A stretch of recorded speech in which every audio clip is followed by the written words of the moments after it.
Hello everyone, কেমন আছো সবাই? আশা করি খুব ভালো আছো। আমরাও খুব ভালো আছি। তো বাড়িতে বানিয়ে নিয়েছিলাম বিরিয়ানি। দারুণ টেস্টি হয়েছিল। চলো রেসিপিটা তোমাদের সাথে অবশ্যই শেয়ার করবো। আর আমাদেরই মধ্যে আমাদের পরিবারের একজনের ছিল জন্মদিন, তার জন্যই পায়েস তো হবেই জন্মদিনে। আর পায়েসটা করেছিলাম খেজুরের গুড় দিয়ে, যেটা শীতকালে পাওয়া যায়, কিন্তু অনেকটা নিয়ে স্টোর করে রাখা হয়েছিল ফ্রিজে। সেখান থেকে একটু নিয়ে নিয়ে পায়েস করা হয়। একদিকে বসিয়ে দিয়েছি পায়েস, আর একদিকে বিরিয়ানির জন্য চালটা ভালো করে সেদ্ধ করে নেব যতটা প্রয়োজন। আর এদিকে চিকেনটাকে ভালো করে মশলা দিয়ে মাখিয়ে রেখেছি, আর বেরেস্তা হবে বলে পেঁয়াজটা এখানে কুচি করে রাখা আছে। তো সব কিছু মোটামুটি গুছিয়েই নিয়েছি। আর বাড়িতে এখন বেশিরভাগ টাইম বিরিয়ানিটা বানানো হয়। আর চলো পায়েসটায় দেখো কেমন হচ্ছে। একদম ঘন করব না, কারণ ঠান্ডা হলে আরোই ঘন হয়ে যায়। আর এদিকে চালটা সেদ্ধ হয়ে যাবার পর আমি চিকেনটাকে ফ্রাই করে নেব প্রথমে। এর মধ্যে দিয়ে রেখেছিলাম কাঁচা লঙ্কা বাটা, রসুন বাটা, আদা বাটা, পেঁয়াজ বাটা, তার সাথে পরিমাণ মতন লবণ আর একটু সর্ষের তেল দিয়ে আধ আধ ঘন্টা থেকে 1 ঘন্টা মতন আমি মাংসটা মাখিয়ে রেখে দিয়েছিলাম। এইবার ভালো করে কিন্তু ডিপ ফ্রাই করে নিতে হবে।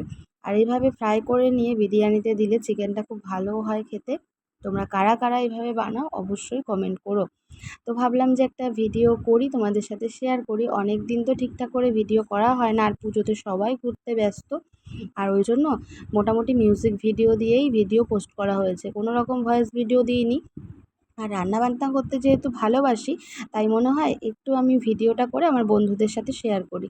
ওই জন্যই আর কি আমার ভিডিও করা। আমার ভিডিও তোমাদের কেমন লাগে অবশ্যই জানিও।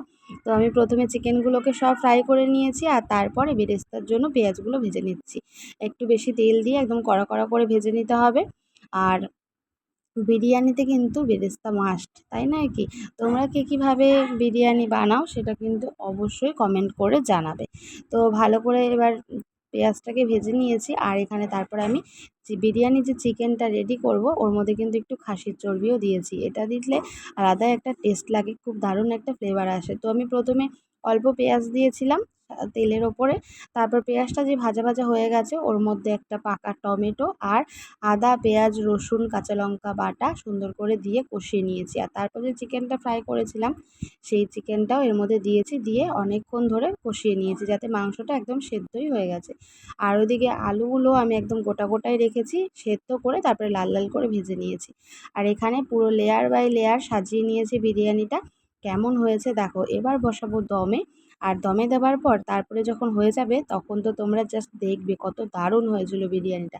আর আমার হাতের বিরিয়ানি খেতে আমার বাড়ির সবাই তো খুব পছন্দ করে। আর এই বানাতে বানাতে মোটামুটি ভালোই শিখেও গেছি। তোমরা একবার বলো তো যে আমার এই ভিডিওটা কেমন লাগলো, তোমাদের বিরিয়ানির রেসিপিটা কেমন লাগলো। এই যে বিরিয়ানিটা কিন্তু রেডি হয়ে গেছে। দোকানের বিরিয়ানি একটা আলাদা টেস্ট, কিন্তু বাড়িতে বানালে বেশ ভালোই লাগে, আর অনেকটা করে খাওয়াও যায়। আর বিরিয়ানির সাথে রায়তা তো মাস্ট। তো যার জন্মদিন তার জন্য সুন্দর একটা প্লেট সাজিয়ে নিয়েছি, আর 5 রকমের মিষ্টি দিয়েছি। পায়েসটা কেমন লাগলো